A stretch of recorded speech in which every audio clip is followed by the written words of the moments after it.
100%. You made a name for yourself pretty quickly as far as web gems and the defensive plays, the daredevil style out in the outfield, I guess. Who are your major influences defensively? Who did you watch tape? Who did you try to model your game after? There were a couple guys when I was real little that Brett Butler is the first one that comes to mind. Yeah. Just because I knew I was going to be kind of the same sort of player physically as him. Right. Lenny Dykstra was another. Sure.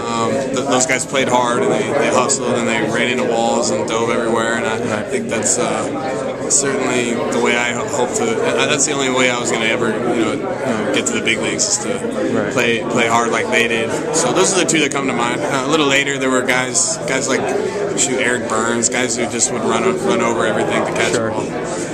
There's actually just an article on ESPN magazine this last issue about how hustling every play, maybe not the smartest way to go. How Robbins and Cano sometimes loaf, and we'll save them for later in the season.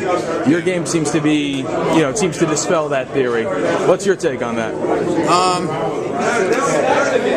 I don't know. I've seen guys. A guy like myself. I need to do that. I can't afford to not hustle every play. Certainly, guys who are bigger name.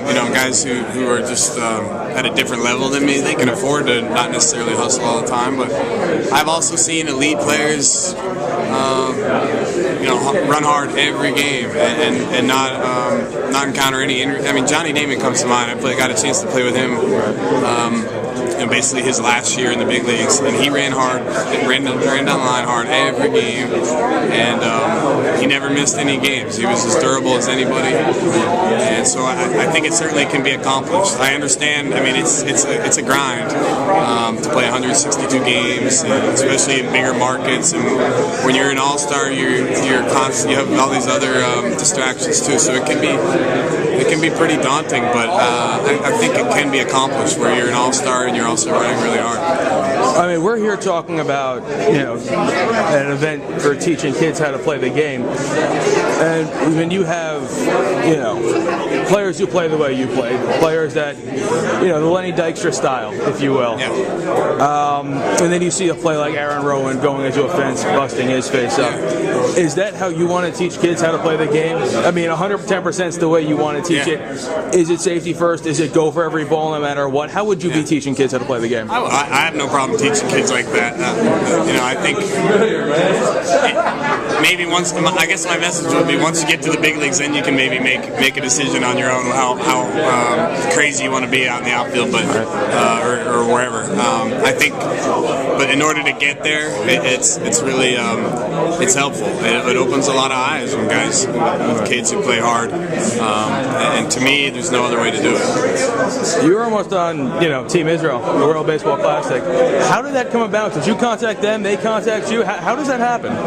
Brad Osmus contacted me, sent me an email, I think, asking, trying to gauge my interest in it, and it's a no-brainer for me. I definitely wanted to participate in it, and I was disappointed that we didn't qualify. You and me both. You're also a diabetic.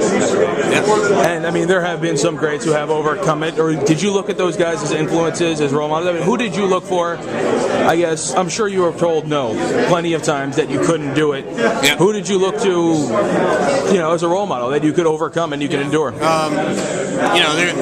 There were a handful of athletes out there that I was aware of that were type 1 diabetic like myself. I think Ron Santo might have been the biggest name in the baseball world, and I luckily got a chance to meet him and become friends with him when I played with the Cubs. And I also got a chance to meet Bill Gullickson when I was 12 years old, just a year and a half after being diagnosed. It was an amazing opportunity to meet him, and he kind of just provided a lot of inspiration for me. And there are other athletes, not necessarily in baseball, but just other names out there, really successful athletes that gave me a ton of hope. I mean, are you in contact with these guys? Is this something you guys? Well, Bill Gullickson, ironically, I met him at the age of 12, and last year he was able to help help me out for my diabetes sports camp in Tampa. So I'm in contact. I've become friendly with him, and it really came full circle when my sort of inspiration was able to help out at my camp. I mean, baseball, it's optimistic to call it the post-PED era, but with baseball cleaning the game up or making strides to, do you think, I guess, there's more of an opportunity for players like yourself, the hard-nosed, defensive, scrappy players? Do you think your type of player now has the chance to shine now that it's not, 65 home runs a year out of the corner outfield? Yeah, the game's definitely changed in the last 5 or 10 years. I think it's definitely benefited me. Yeah, nobody's relying on the home run like they used to. There's definitely more of an emphasis being put on defense, and that suits me. So I think it is a good era, a good time to be, early 30s and still, active. Okay, thanks a lot. Okay.